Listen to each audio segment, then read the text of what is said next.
미디어유스 구수영 기자, 한 해의 중반으로 접어들게 된 6월 무더워지는 날씨와 함께 피서의 계절이 다가온다. 다양한 휴가지 중에서도 단연코 빼놓을 수 없는 바닷가는 더위에 지친 우리를 시원하게 해주는 최고의 피서지이다. 아찔하도록 차가운 물에 몸을 맡기고 있다 보면 어느 순간 찌릿한 통증이 찾아올 수 있는데 바로 해파리의 공격이다.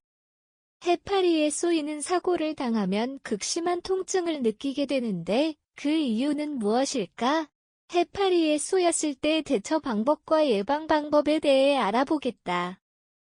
우선 해파리는 자포동물에 속하며 몸에 자사각 캡슐라는 아선형으로 말려 들어있는 자세포라는 독침세포를 가지고 있다.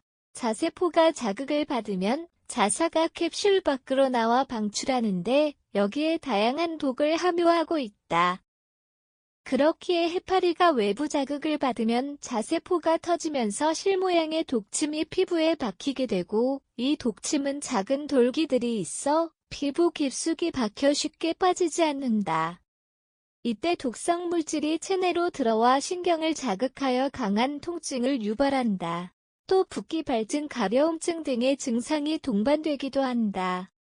우선 촉수를 제거하기 위해 핀셋 혹은 장갑을 사용하도록 한다. 맨손으로 만지는 것은 위험할 뿐더러 독이 더 퍼질 수 있으므로 주의한다. 가장 효과적인 방법은 신용카드와 같은 플라스틱 카드를 사용하여 쏘인 부위를 긁어내는 것이다. 상처 부위에 박힌 자포를 제거하는 데 탁월하기 때문인데 자세포는 작은 독침세포로 이루어져 있기 때문에 피부에 남아있으면 독이 지속적으로 분비될 수 있다.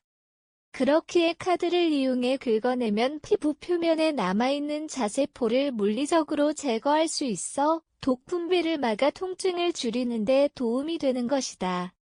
제거할 때는 촉수가 박힌 반대 방향으로 힘을 주어 제거해야 하며 카드가 주위에 없다고 조개 껍질을 사용하여 긁어내는 것은 지양해야 한다.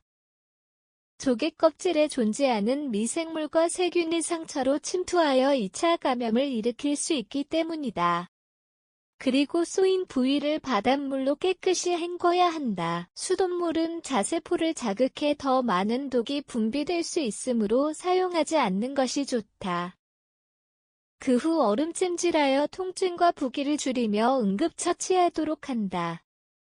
해파리 쏘임을 예방하기 위해서는 몇 가지 주의사항을 지키는 것이 중요하다. 먼저 해파리가 많이 출몰하는 해역에서는 수영을 피해야 한다. 대체로 물결이 잔잔한 곳에서 많이 발견되는 해파리의 특성을 고려하고 해안가 주위의 경고판과 안내문을 잘 확인하도록 한다. 그리고 선크림을 발라주는 것 또한 예방에 도움이 된다. 선크림의 유분이 피부를 보호막처럼 감싸주어 해파리의 자세포가 피부에 달라붙는 것을 막아준다. 물에 잘 씻기지 않는 워터프루프 선크림을 사용한다면 해파리 예방뿐만 아니라 자외선 차단 등 여름철 탁월한 효과를 볼 수 있을 것이다. 여름철 바닷가에서의 수영은 즐거운 경험이지만 언제나 안전을 먼저 생각하는 것이 필요하다. 쏘임을 예방하기 위한 방법들을 실천하고 해파리에 쏘였을 때는 빠르게 응급처치를 하는 것이 중요하다. 안전한 해변놀이를 위한 해파리 쏘임에 대해 충분히 정보를 숙지하고 대비하여 즐거운 여름을 보내도록 하자.